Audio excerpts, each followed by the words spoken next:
This video is going to be such a tease. I'm sorry. Fields of Mistria recently came out with their demo over on Steam, and this has been a very anticipated farming sim for me. This is basically like magical fantasy pastel Stardew Valley. So if you're interested in that, keep watching the video. So yeah, their demo released on Steam. It is available for the next 2 weeks at the time of this recording.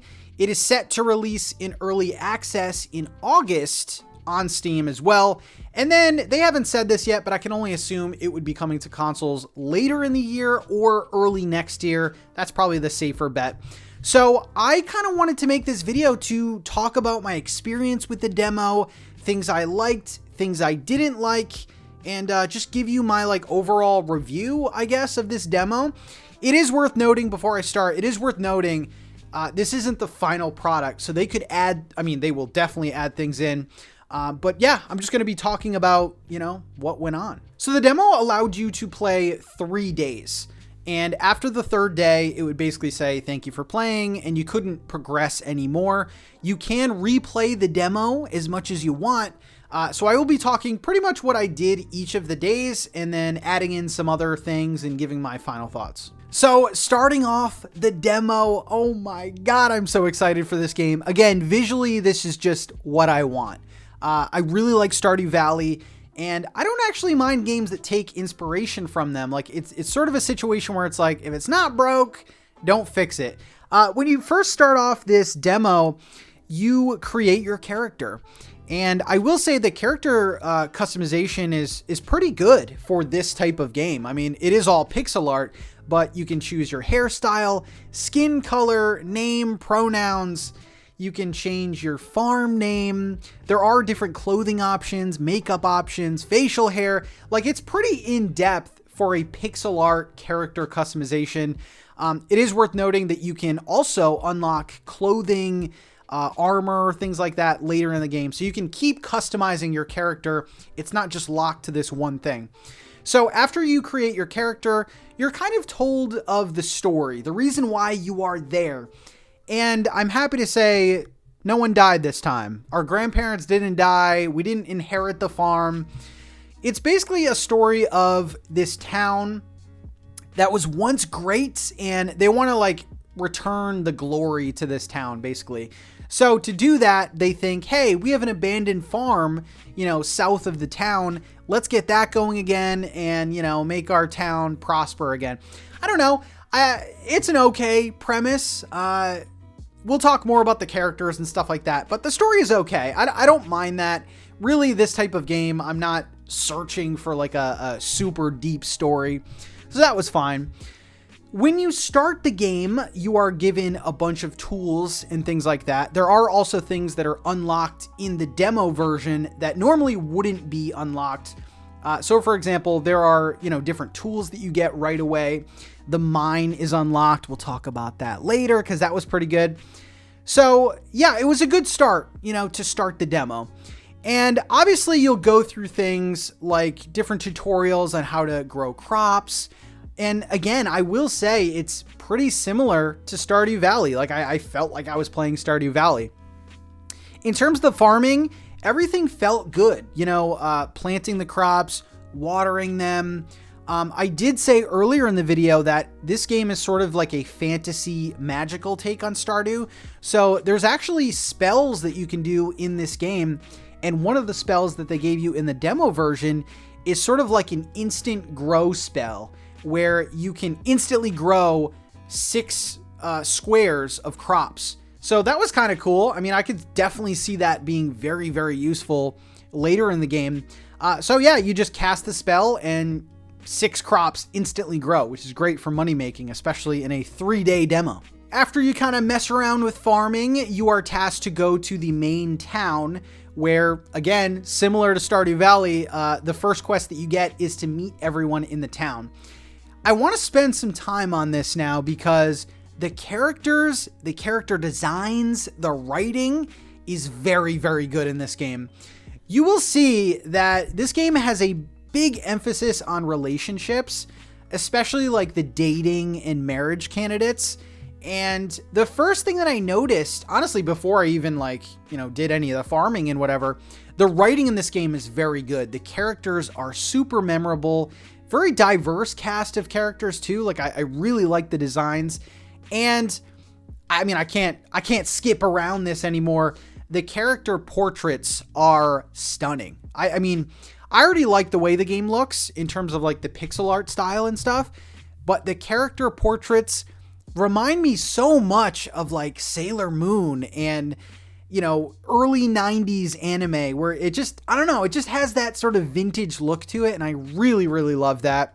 All of the characters are very unique and interesting looking, and they're hot, dude. The characters are hot. Okay. I said it. All right. And I mean, you do have your tropey characters. You have your, snarky guy character that, says very little to you and doesn't pay attention to you. And then there's the snarky girl, who's a little mysterious, who's also my wife. There's also, the very overly friendly, bubbly personality. There's a character that loves bugs, and they're like the bug person. There are tropey characters in this. I don't necessarily think that's a bad thing because the writing supports it so well. So the characters are great. The writing is great. And it's a good sign when you literally want to go up to every single character and see what they say. Like, I want to talk to you. I want to know your story. So there weren't really like a ton of character quests. Like there wasn't anything like that in the demo. There was a couple quests that you can do, sort of like fetch quests. Bring this person a flower, things like that. And there was actually one character who you brought a flower to, and then it played out a little bit of a story. Like, she needed the flower to make a potion. You drank the potion, and the potion backfired, so your health and magic went all the way down. So that was kind of funny. And then they said, hey, so she works in a bathhouse, and she's like, hey, the next 5 times you want to come here and use the bathhouse, which replenishes your health and magic, it's on me. So I don't know, just funny, things like that. I'm glad they put in this demo. So besides the characters and the little bit of quests that they had, what could you do, right? What can you do in this game? And it's a pretty good size, what you can do in these 3 days. So you can bug catch, you can catch like different bugs that you'll see around the map. You can go fishing. And I want to stop here for a second because I love fishing in games. And basically it is the game that I can, compare it to in terms of like how the fishing mechanic works is Animal Crossing, actually, which is great. So you see a shadow in the water, you cast your line, and then once the fish bites, you press a button and you instantly catch it. I really like this. I think games like Stardew Valley can be a little convoluted in terms of, how to catch the fish. It sometimes takes a little bit too long, but getting the fish's attention and casting it near the shadow is sort of the mini game. So if you're good at that, you'll have no problem catching fish. Catching bugs, it's very simple. You have your net, you go near a bug, and you swing, and you catch a bug. There is also something very cool that's different from other farming games. And again, similar to Animal Crossing, you can actually jump in the water and you can swim around. I really like this. There's also a mechanic where when you're in the water, there are little sort of dark blue spots in the water. And like Animal Crossing, you can actually dive in there and get sea creatures. There is a museum as well, like a lot of these games have. So there is actually a purpose to, foraging and fishing and catching bugs. Like you can donate them to the museum, which is very cool. I liked it. In addition to all of that, there is also a mine. Again, I hate saying this, but similar to Stardew Valley, it is a mine that you can go in. There will be combat, so there are different enemies and things like that. And you will have to break the rocks to find the ladder to go down to the next floor.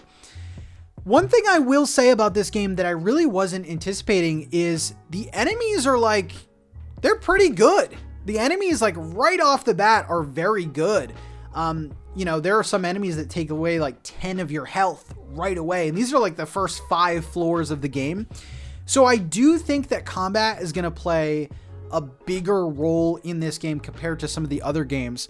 Now, that's evident because you can buy armor, you can upgrade your weapons and things like that. So these enemies might be tough now, but as you get upgrades to like your sword and stuff, they might just take one swing and they're dead.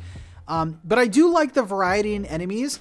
The cave itself is pretty diverse too. You know, there's stones, there's ores, there's treasure chests that you can find. Again, there's different enemies, and the fact that you can dive and swim in the water kind of creates more possibilities for the layout of these mines. The other cool thing, just to finish up on the mines, there are different bugs and fish in these mines too. So I don't know, I thought that was really cool. It's you know, nothing special, but I think it does add to games like this. So if you're trying to 100% the museum, you're going to want to get all the bugs, you're going to want to get all the fish, and that counts for the forest and the mines as well. So it's pretty diverse, the amount of things that you can catch and collect. Some other things that you can do, you can actually jump in this game, which doesn't sound like a huge thing, but again, it just adds to the diversity that this game could possibly do in terms of level design. So like very early on, you have to like jump across a broken bridge. And I really like things like jumping in the water and just jumping on land. I like jumping, but no, it kind of just adds to the game not feeling as restrictive as other games. Like you can kind of explore and, you know, experiment with different, you know, parts of the map. Like, can you get to that? Can I jump over that ledge to get to that part? Can I swim over there? So I really liked the movement in this game as well. And then, oh my God, we spent this amount of time and I haven't talked about the music in this game. Holy crap. Okay. The music in this game, besides the characters and the writing, this is one of my favorite parts of this demo. The music is absolutely phenomenal.